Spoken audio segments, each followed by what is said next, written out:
Welcome to Monday on Purpose, presented by Creative on Purpose Live. I'm your host, Scott Perry, Chief Difference Maker at Creative on Purpose.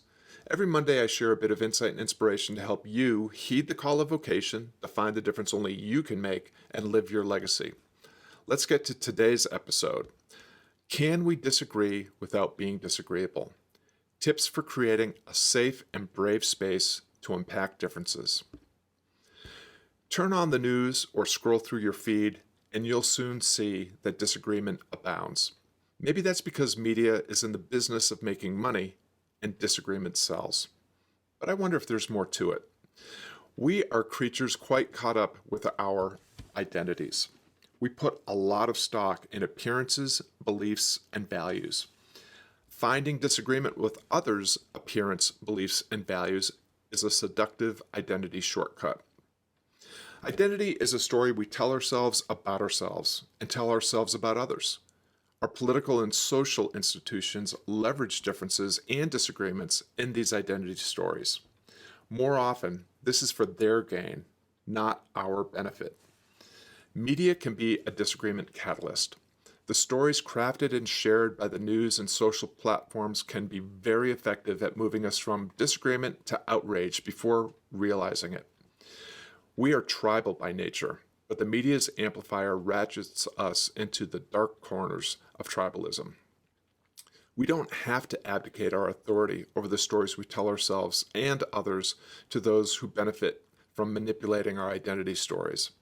Whatever distinguishes us from others pales when compared to what we hold in common. Here are a few principles I use to unpack disagreement without being disagreeable. Number one, listen. Witness and reflect what you hear. Quote, here's what I heard. Did I get that right? And then ask for more information. Quote, is there anything else? Number two, breathe. Don't speak from your emotional gut reactions or your justifying rationalizations. Be kind and speak from the heart. Three, define the disagreement objectively. Take out the adjectives and adverbs. Don't make it personal. Four, don't miss. Try to name without name calling. Avoid put downs and dismissiveness. 5. Speak from your own experience. Use I statements. Don't conflate the anecdotal with the universal.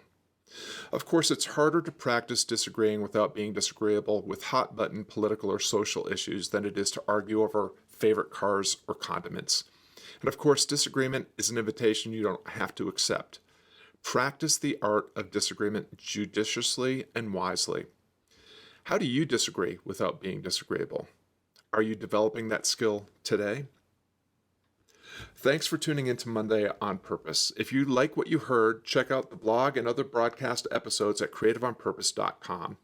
If you're listening on iTunes, consider leaving a 5-star review, subscribing, and sharing this episode with a friend. Thanks for the difference you make. Let's keep making things better together.